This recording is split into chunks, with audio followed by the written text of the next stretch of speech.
गेल्या अनेक वर्षांपासून funnel zone, Juhu military transmitter station आणि इतर डिफेन्स एरियाजच्या रेडियस मधले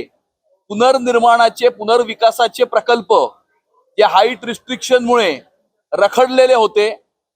त्यासाठी आताच माननीय मुख्यमंत्री महोदयांनी महाराष्ट्राच्या विधानसभेमध्ये एक नवीन पॉलिसी घोषित केलेली आहे, ज्यामध्ये इन्सेंटिव्ह FSI आणि TDR देऊन तसेच इतरत्र दुसऱ्या स्कीम मध्ये क्लब करून 33/7 आणि 33/9 चे सर्व इन्सेंटिव्ह त्याच्यामध्ये लागू करून या ठिकाणी अशा प्रकारच्या सर्व क्षेत्रांमधील रखडलेले पुनर्विकासाचे प्रकल्प कार्यान्वित करण्याच्या दृष्टिकोनातून त्यांनी आज एका पॉलिसीची घोषणा केलेली आहे। मी शासनाचे आणि माननीय मुख्यमंत्री महोदयांचे अत्यंत मनापासून त्याकरता अभिनंदन करतो। तसेच दहिसर आणि जुहू DN नगर येथील एअरपोर्ट अथॉरिटी ऑफ इंडियाच्या जमिनीवर असलेले ट्रान्समीटर आणि रिसिव्हिंग स्टेशन्सच्या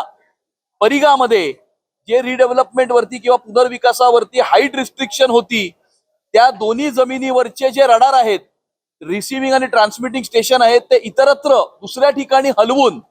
दहिसर आणि जुहू DN नगर परिसरातील त्या रेडियस मधील जे पुनर्विकासाचे प्रकल्प त्या ठिकाणी अडकले होते, हाईट रिस्ट्रिक्शनमुळे अडकले होते, त्या ठिकाणचे रडार अन्यत्र हलवण्याचा निर्णय हा शासनाने केलेला आहे। आणि दहिसर, जुहू आणि DN नगर आणि आजूबाजूच्या परिसरातील जो खोळंबलेला पुनर्विकास आहे त्याला चालना देण्याचा निर्णय हा माननीय मुख्यमंत्री महोदयांनी आज महाराष्ट्राच्या विधानसभेमध्ये घोषित केलेला आहे।